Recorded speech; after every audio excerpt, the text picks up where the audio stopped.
Gang, gang. Okay, so hello. Is it me? Hello. It's me. Okay. Cause hello. Is it me you're looking for? I can see it in your eyes. I can see it in your heart. But anyways, it's me. It's been a long time. I know. Sorry. But we're here with another episode, and I'm gonna try to break this up into two parts because you guys deserve it. And I might just need to upload like 3 episodes, not even gonna lie. Probably only like 4 or 5. But nonetheless, how you doing? What you been up to? How's life? Has it been kicking your butt? Are you still here? Are you still alive? Yes. Look at God. Praise. Because I am too. And yes, life has been kicking mine as well. So we're in the same boat. Looks like we are holding on. Holding on really strong. I'm proud of you for holding on. For kicking life back. Okay? For keeping your head high. For standing on what you mean and meaning what you say, because period. And for speaking the truth of whatever it is that you're going through and ruffling these feathers. And if you have not been ruffling feathers, and if you have been taking this time out to keep quiet, okay, great job for you too, because sometimes we need to shh.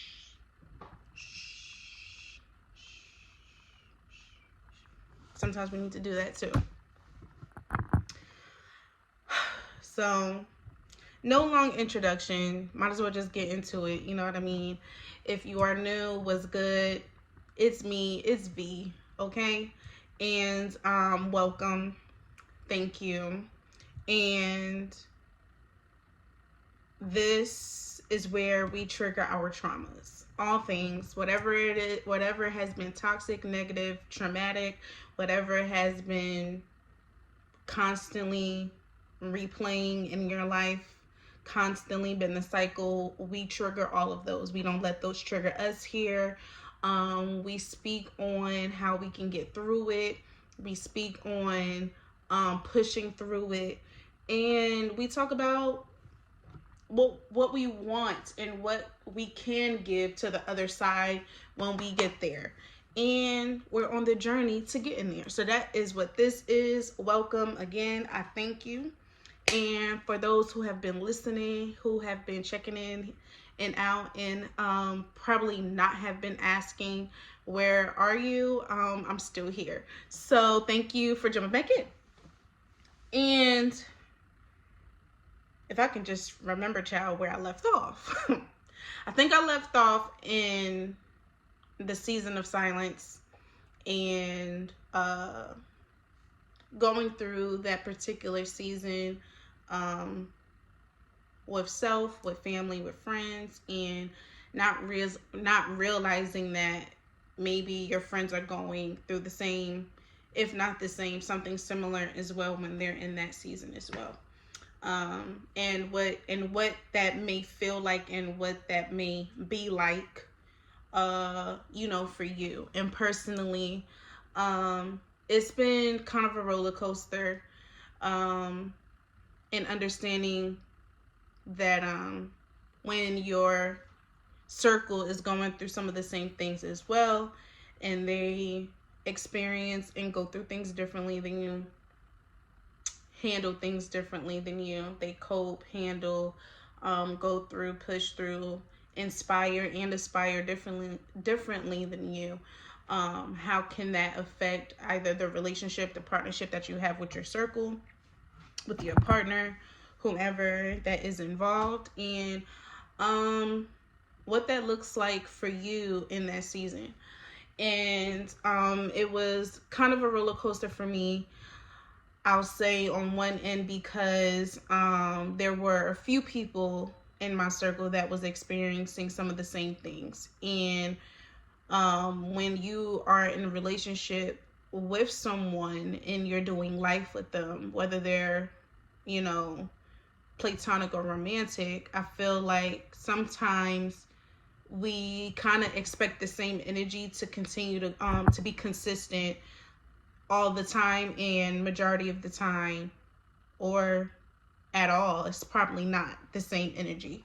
And I think that's what that was like for me, because maybe that's what I felt like or kind of expected for me, but knowing that my circle is totally different than who I am, like with me knowing that, I think I kind of gotten I can say that I was triggered a little bit when I realized that some of my friends in my circle that were going through the same things weren't pushing through. Well, not pushing through. Was not because was not, I guess you can say, was not seeing the light like I was, or seeing the positive like I was, if that makes sense. Pretty much saying like what I was going to say was they wasn't pushing through or making it through whatever that they was going through as quick as I was. And knowing that everybody is different and having an understanding of that, it was like, okay, they have to go through this particular season on their own, no matter what that timing looks like or whatever for you. And me knowing that, I think I was just really triggered at the fact that because, you know, this particular friend of mine is going through and I want to be there for them, but they also need their space and then they need their time, and, you know, they process and go through life differently.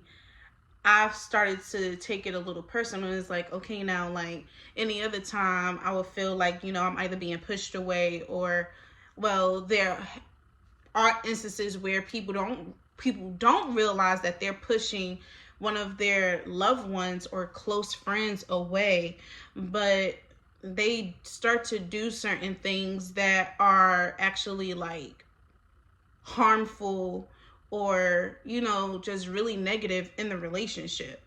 And and for this situation with me feeling like, with how I was triggered, it wasn't anything that was actually being done to the relationship or even to me. It was one of those things where it's like, okay,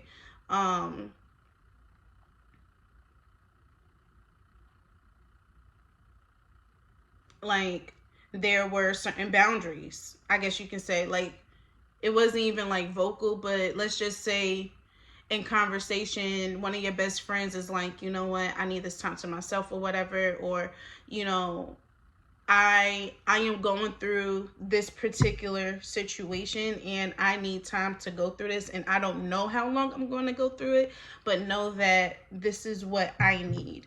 And when you are spiritually connected with God and you have a relationship with God, you know that God takes care of all his kids differently.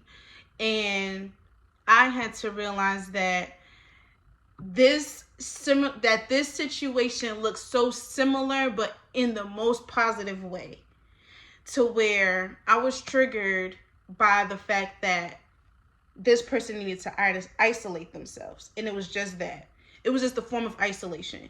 And when people isolate themselves from me, there are times where it's harm being done to me or to the relationship, and causing me to overextend myself or to exhaust myself or to pour into, you know, the other person, the other party or group of people or whatever, and they not doing it to me, or, you know, they're triggered by something that has nothing to do with me or has something to do with our relationship, causing me to find all of these like solutions or whatever and to be the problem fixer for them, when It has nothing to do with me. So I'm like emotionally and mentally and spiritually, harming myself by trying to take care of somebody else's problems. And they were like really projecting or whatever. And because of the type of friend that I was, I felt like I was doing due diligence at that time by helping them out, when it pretty much like either backfired or, granted they got out of the situation, but it didn't do anything because it kept on becoming a cycle to where it seemed like I was like always saving them. And then when I like, if I made a decision or whatever, like, I can't do this for you, but this is what I think you should do, then I would become the problem because I wasn't actually doing the work. And I was triggered by the isolation because just from what I explained, typically what happened in some of the friendships that I've had. And although this particular friend of mine is totally different from what I've experienced, it was just the isolation. Just the thought of like, okay, she's taking time away from me. She's not talking to me. She's not doing this. I have so many memes, so many GIFs, so many messages that's like downloaded, and I need to like share this with her. And sometimes I probably will, but like to where it's not overpowering, to where it's not like overwhelming for her because she's going through and she needs this time. And then it's like, well, like, hey, like, how you doing? Like, can you please check in? So now I'm needing things because now I'm feeling empty, when really God is doing work for the both of us, to be honest. And so, I started to feel like because she needed this isolation, I started to feel like she was pulling away from me. And I thought that she, wasn't feeling me, or, like I did something and she didn't tell me, or she was trying to cut me off, when that probably wasn't even, and it's not even that, but in that moment I was feeling that way because just, again, because of isolation. And then I started to feel this particular thing in conversations with other people. Like, I'm starting to feel like unworthy. I'm starting to feel less than. But it was also because of how I was being treated, or the conversations and what was happening. And so I'm realizing all these different patterns with everybody else now. And it's like, okay, like, I know that she's doing actual work spiritually, emotionally, like with her life. Like, I know that she's doing work, and whatever she's going through and whatever this isolation is not towards me. But so now it's like, now I'm analytical. Now I'm analyzing everybody else. What this dude got going on? What she got going on? My other friend or whatever. I'm like, now putting it out all on the table, trying to figure out this case. Like, shoot. I'm not trying to be no common denominator. About to come out on top. We about to do this. We about to solve this equation. We about to solve this case and try to figure out who needs to get snipped or not. Okay, shoot. I'm not trying to come out on the other side looking whatever, dragged, whatever you got, whatever it is. I'm just not trying to be a part. That's what that was. And shoot, that's what that was, and that's what that is. Cause I'm not trying to come out on the other end looking like I'm the fool. Like, I'm the one handing out scissors.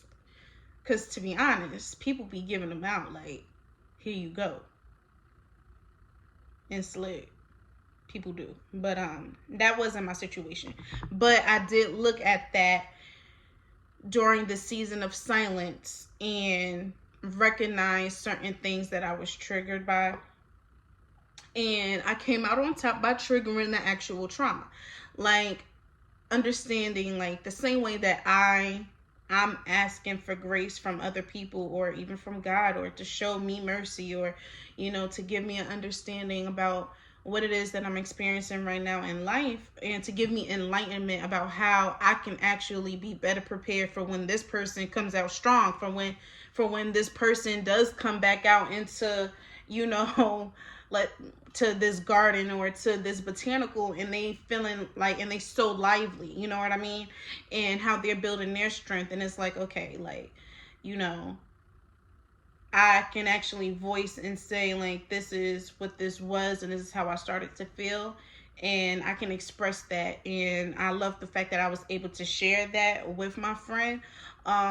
Even with the both of us going through, and she was able to shed light on how she felt about what she was going through and what I expressed to her. And I appreciate her for that, so much so that I respected her even more, uh as like my sis and as like one of my best friends. Like that's one of those kind of things where it's like, okay, like I was I was triggered. I probably just wasn't healed from this particular friendship. And yeah, that's what that was. Like I just needed to understand. I needed to understand. I needed a form of enlightenment, and I just wanted to be sure. And I feel like, you know, it's okay to say that uh needing reassurance in your friendships is just as, you know, important as needing some type of reassurance and structure, like with your romantic partners, and relationships as well. And I feel like that does help, like with those kind of check-ins, to let them know, like, hey, you know, I'm checking out right here or whatever. Or how can you feel me? Like I have a pinhole in my cup, and or whatever, like it's a crack or something in my glass, and I need assistance with being patched or being filled or whatever. Like how can we make this work? And I don't see anything wrong with sharing that when you're in a relationship or dealing with people like in your circle or work environment or whatever. Like I feel like that helps. I definitely feel like that helps. And so that was one thing that became a roller coaster during this time that I was kind of away. I'm also back in school and everything like that, so my schedule has been kind of crazy. So just random, but the way that uploads and everything, I will try my best to still continue to do 2 times a week. But yeah, I will just continue to try to be as consistent as possible. But a lot of things have changed. During this particular season of me going through this particular roller coaster of like silence and isolation, and also like coming out in a way to where um I can be strong too. And then I'm also preparing myself to be that friend to where I'm accessible. Like I'm accessible and available for sharing, like for sharing what I have and sharing space with other people and meeting new people or whomever, like um and also being vulnerable in that way and in that kind of space. So I'm really excited to see what God has for like all of my friends that are going through, and even for you guys. Like if you guys tend to feel like you're in this particular space where you constantly don't know, unsure, and confused, know that God is not the author of confusion. Try to find a way to where you can think brighter about what it is that you're experiencing in this particular season, and seeing what it is that you're not truly like healed from, and actually talk that through and talk that out. And that can be simply with the person that you are dealing with something with or have the problem with, or it can be on the other end where you just know that you just need to share and to be vulnerable.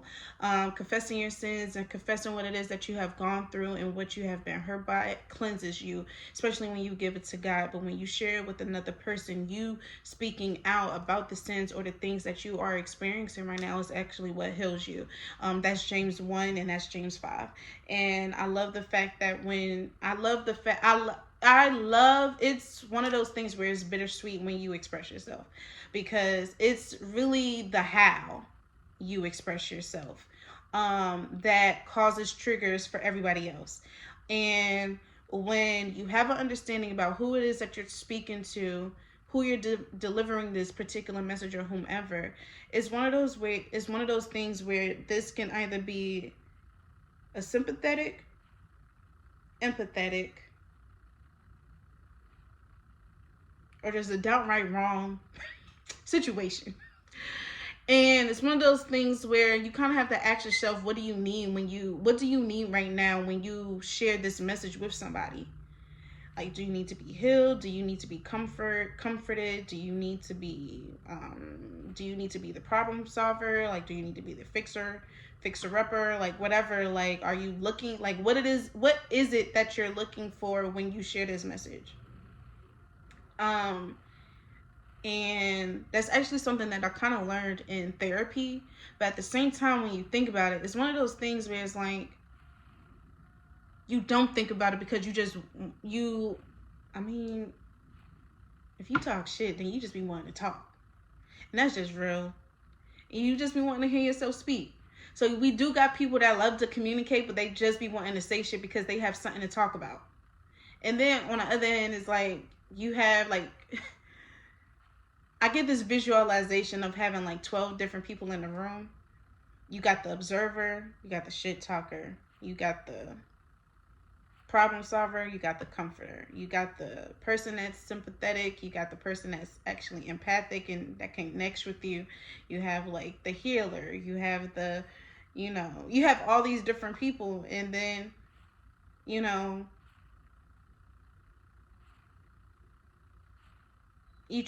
it's like you trying to figure out who's who, and you start sharing whatever it is that you're going through or that you're experiencing or whatever in that moment with the wrong person.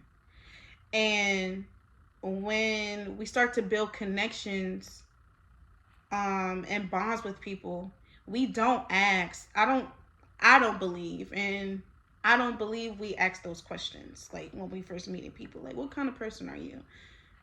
I believe that is a great question to ask when you are dating or getting to know someone and building a relationship with someone. Like, what kind of person are you? Because on the other end, when you trying to meet somebody, like when you do meet people, you can kind of put this particular picture or kind of analyze the person once you connect with them or speak to them or whatever. And maybe those questions are subconscious in the mind, and it's something that you want to ask, but it's not something that you're vocal about. You just let it play out, and sometimes it can be too late when you do that. And when you get to know somebody and then you end up with them and you start agreeing to shit, and you start agreeing to being in this relationship, and you didn't ask that question, what kind of person are you? With having conversations, is like, oh, is it your fault? Is it my fault, or is it your fault? Is it your fault because you didn't show this to me when you were showing me everything else, or is it my fault because I ain't asked? And it can be one of two things, or it can be both. It can be both of y'all fault. I'm just say that. But I'm gonna also let you ask that question when you analyze your situation, because they ain't got nothing to do with me both. I wiped my hands off of that because that was actually really good. That was a good question. And now I'm sitting here trying to figure out what's my fault and what's not. Anyways, proceeding. Yeah. So that yeah. Realizing what type of person you are in your circle, and when you connect with different people and you're observing, and you're observing, trying to figure out who to share what with, that can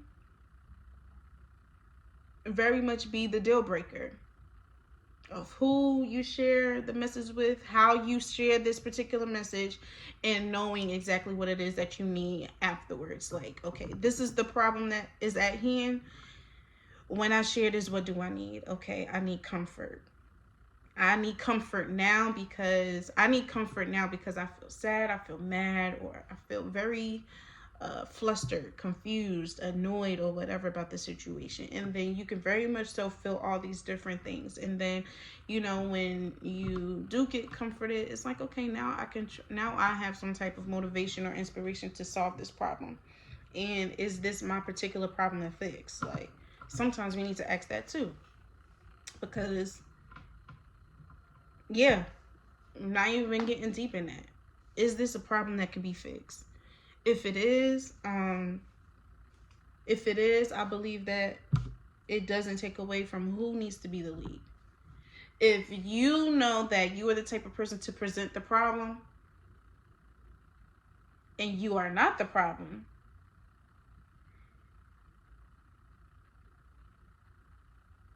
give the person, okay, so what I tend to do, not what I like to do, but what I tend to do is, if I've analyzed this particular problem and I'm like, okay, I know that this is what I could have done differently, whether it was like the message or how I delivered it or whatever.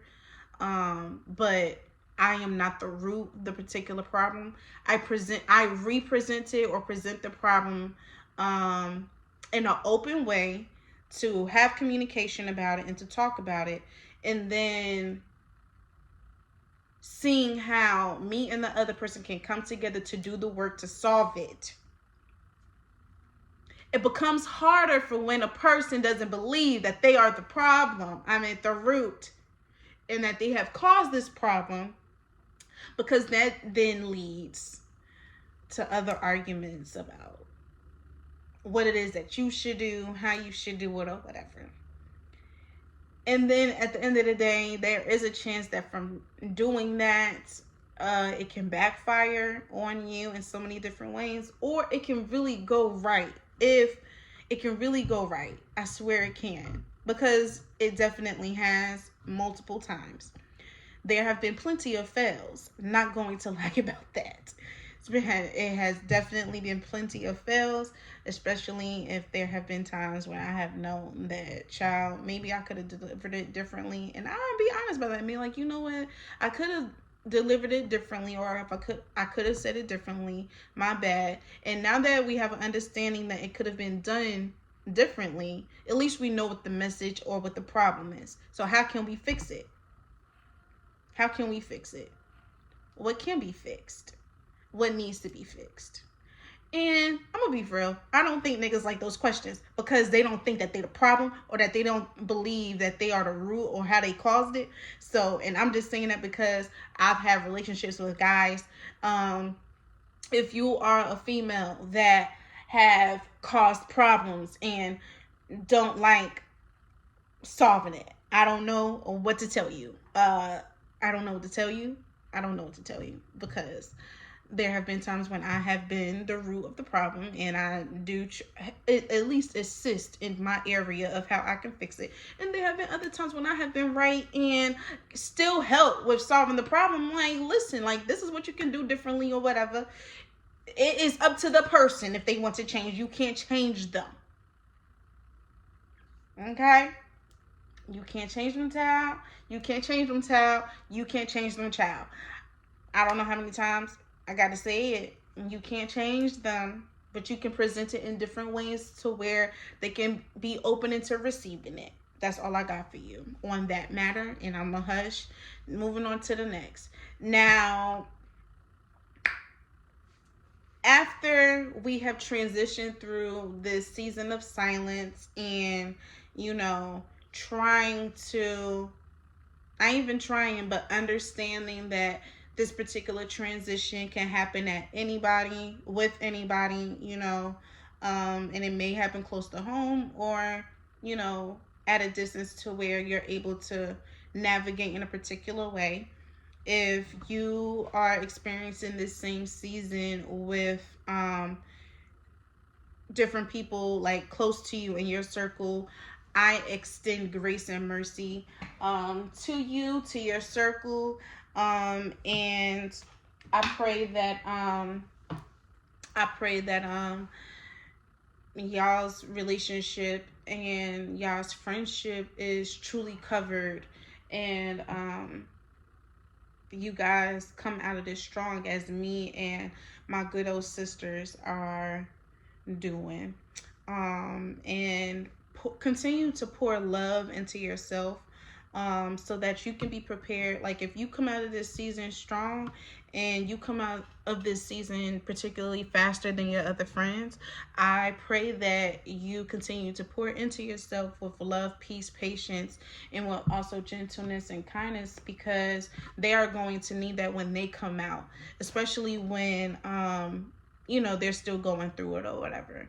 And then it gives y'all conversations, child. It gives y'all so much tea to catch up on and to experience and be like, you know what, I was going through this thing, child, but I made it out through, and this is how I handled it, child. But the tea is the gag and all of that, okay? You guys have conversations about what y'all was going through, whether it's with family, boyfriends, husbands, girlfriends, whomever, siblings, the cousins, whatever, with work, all these people at work, and you're able to talk about all these different things that you've experienced during this season, and able to talk about how you guys healed from it or gone through it, and looking at how beautiful your good sister, your good bro is, and it's like, dang, like you went through all of that and you came out strong, and it continues to motivate and inspire you.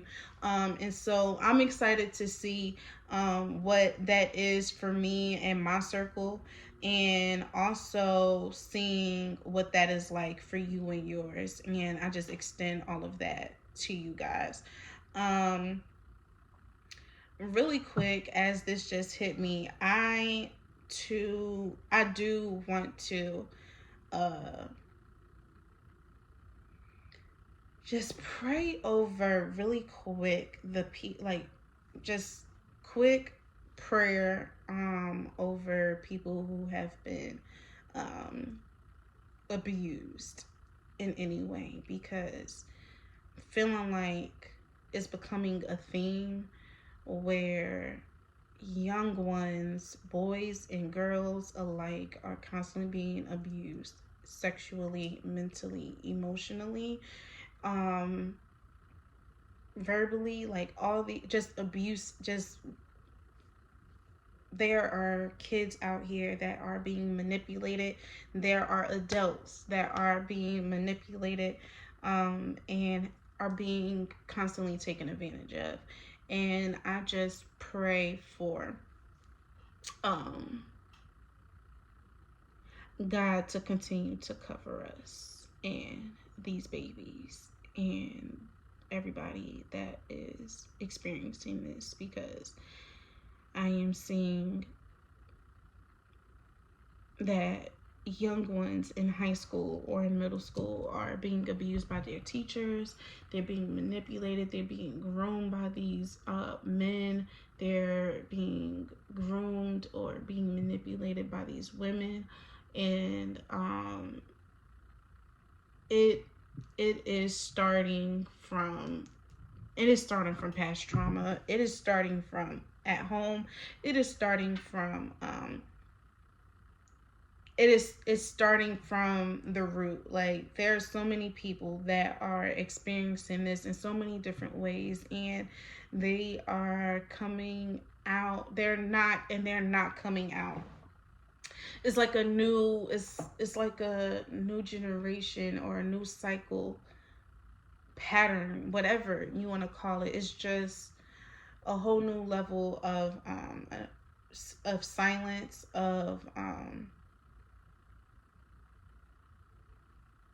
yeah, of silence, because that puts us in a mode to where we feel a level of silence, a level of unworthiness. um we feel less than, we feel unwanted, we feel unloved, we don't feel appreciated. We constantly, feel like, well, we feel all these things after we have experienced that, and it messes up the mind and how you think about yourself. And because somebody even tried or was able to uh, take advantage of you in a particular way, it puts you in this mode to where you feel like, this is how I will always be seen as, this is how I will always be looked at. And um, I don't know if I even vulnerable or even capable to share what it is that I've been through, because I would be looked at funny, or I like all these things. And I just want to pray for covering over everyone, the world, the collective right now.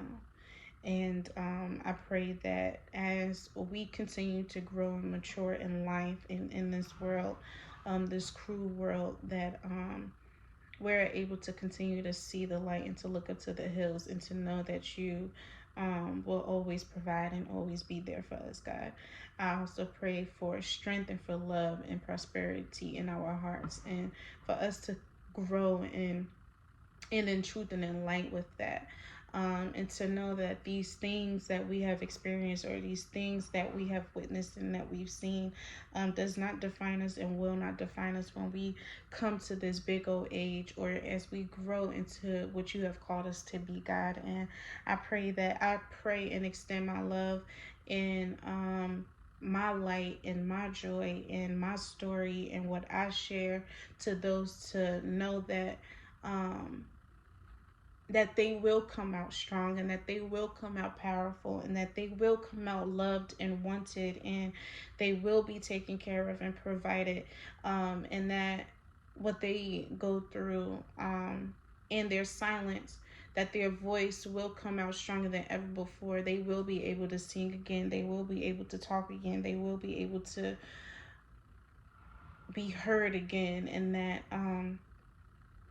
that this one, or this twice, or this triple time, that however many times that it has been done, that they will and that they can get out of it, God. And if they feeling lost, and if we're feeling lost and we're feeling like we don't have a place to go, place to run to, or we don't know, guide us, lead us, and direct us into the path that you want us to be, God. And I pray that every little boy, every little girl, every man, and every woman hears this, believes it, and has faith that it is so because of you, and that we just continue to grow in faith, and that you will continue to cover us and clean us and lead us into what you have called for us, God. In Jesus' name I pray, amen. And it is so because of you, in Jesus' name.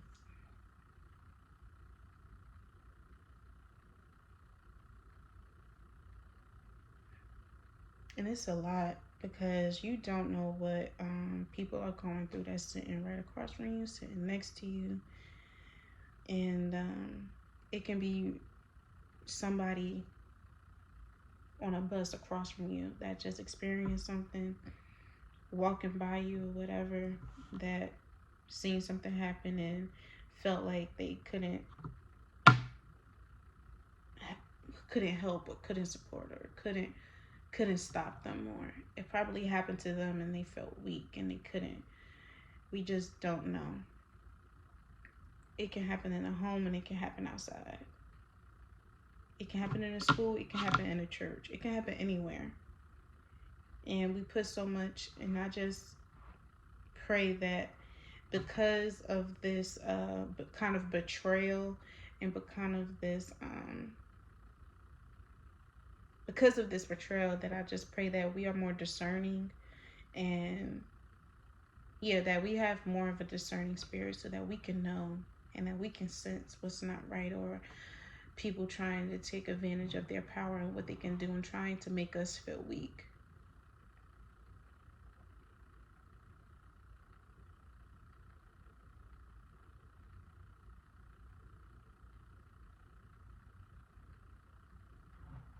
And I pray for a discerning spirit over the young ones, to know, like, ma'am, sir, to speak up and say, ma'am, sir, I don't like this, and you're not supposed to do this to me. Or you shouldn't be doing this to anybody. Or saying, excuse me, that doesn't need to be done. And speaking, like, listen, it's the speaking out for me. because it be so hard because you so young and these babies are so innocent, and they're thinking because you're an adult we supposed to listen. We already getting this trained in our mind that we're supposed to listen to authority because we're an adult. And boy, I just listen.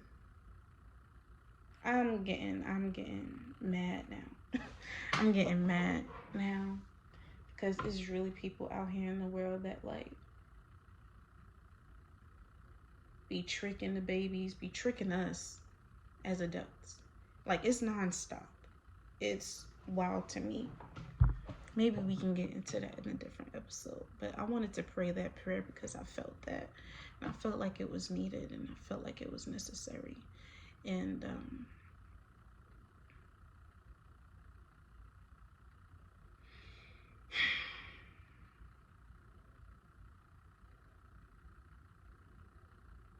yeah, I felt like it was needed. I felt like it was necessary. And maybe, this is all I got for this episode. And we'll be back sooner than later. But keep your head up. Keep your head up strong again.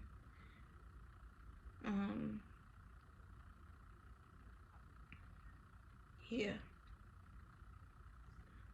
Give and extend nothing but grace and love and peace and compassion. You never know you don't know what anybody is going through. And something could have happened today. Something could have happened just a second ago, a minute ago, hour, day, last week, month, or whatever. And they did not share it. And if you notice or see something different in a person with how they operate or how they speak into you, or just the energy is low, or they're eating a lot or they're eating less or whatever, like try to pay attention to as many small details, to the small details, the things that you didn't think would matter actually does. And just be there for the person, and maybe they just need someone to listen to hear them. But I extend my love and my grace to you. I pray that whatever it is that you're going through right now, you take it up with God if you can't take it up with man to fix it. And peace and love.